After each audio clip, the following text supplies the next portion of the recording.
GST কেন Modi police Modi মমতার বিরুদ্ধে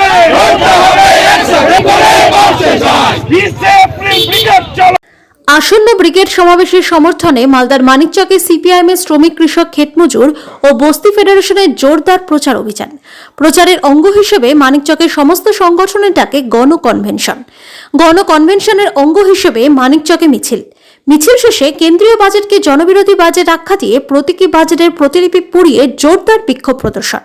মিছিল ও বিক্ষোভ কর্মসূচির নেতৃত্ব দেন সিটুর জেলা সম্পাদক দেবজ্যোতি সিনহা, সিপিআইএম নেতা জামিল ফিরদৌস সহ অন্যান্যরা।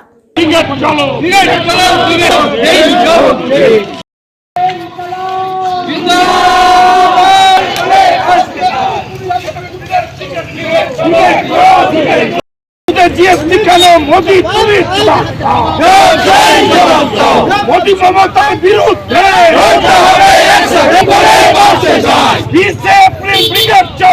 ক্ষেতমজুর CI2, AIKS, AIAWU আর বস্তি ফেডারেশন এই চারটে সংগঠনের ডাকে 20 এপ্রিল ব্রিগেড সমাবেশ হবে, ঐতিহাসিক ব্রিগেড হবে।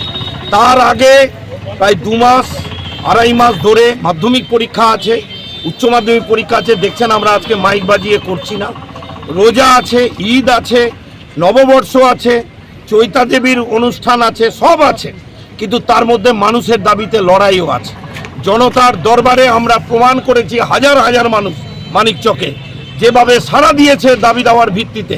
এখানে শ্রম কোড বাতিল করো, 200 দিন কাজ, 600 টাকা মজুরি দাও, কৃষকদের সহায়ক মূল্য দাও, ভূতনিতে অবিলম্বে সেচ দপ্তরকে শুকা মরশুমে কাজ করতে হবে। হাসপাতালে ছাত্ররা ডেপুটেশন দিয়েছে, সেখানে হচ্ছে মাতৃমাকে উন্নত করতে হবে, শিশু চিকিৎসক এবং স্ত্রী রোগ বিশেষজ্ঞ চালু করতে হবে। আমাদের এটাকে সুপার স্পেশালিটি হসপিটাল করতে হবে। নূরপুর ভূতনির হাসপাতালগুলোকে উন্নত করতে হবে, মথুরাপুরকে উন্নত করতে হবে। নূরপুরে হিমঘর চাই, রাজমহলে ব্রিজ চাই। এই মানুষের দাবি নিয়ে, ভাতা, পাট্টার অধিকার সব নিয়ে আমরা প্রচারে থাকব। মানিকচকে কনভেনশন হলো, জেলার 15টা ব্লক মিউনিসিপ্যালিটি এলাকাতে কনভেনশন হচ্ছে। আমরা নিবিড় প্রচার গড়ে তুলব।